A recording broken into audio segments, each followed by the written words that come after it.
Hi everyone, it's Matt Michael, and I'm talking to you right now from the Chardonnay room at the Scion House. I have beautiful views behind me of our Cabernet vineyards that have just been pruned.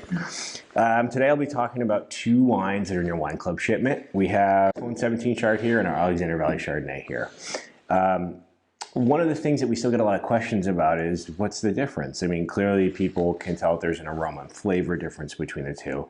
Now, the wines are made in the same style. They're both barrel fermented, aged on their lees, which is a sediment in the barrel, and they both have a similar proportion of new oak. The difference is that we barrel select for the Clone 17 Chardonnay, and when we barrel select primarily steam and water bent barrels.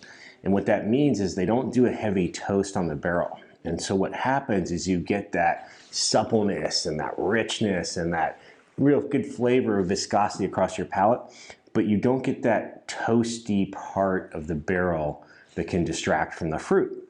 And so the Clone 17 has a lot of pure fruit flavors. So think of, baked apples, maybe lightly spiced pears, a little bit of white peach, maybe a little nectarine, a little bit of perfume, a little bit of that kind of star jasmine. Now the Alexander Valley Chard, on the other hand, has more of a traditional toasted barrel. And so what you get with that is some beautiful flavors of butterscotch, caramel, a little vanilla, right? And then some apple pie with lots of spices in it, really kind of spiced baked apples. In essence, you have one version, the Clone 17, which is a beautiful expression of the vineyard site, the fruit, and then the Alexander Valley, which has more of a toasty note to it, but also has the fruit there. So it's just a stripped back version, so you can really see what the Clone 17 Chard is all about.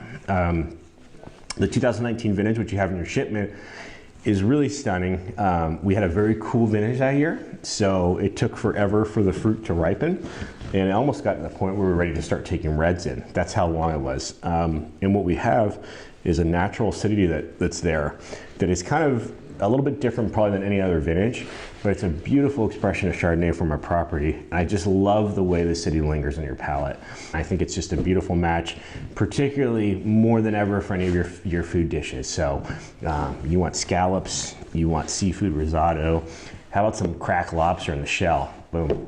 There's lots of stuff you can do with these wines. Some great fresh cheeses. I'd even get into some Gruyere, maybe a little of that hard cheese.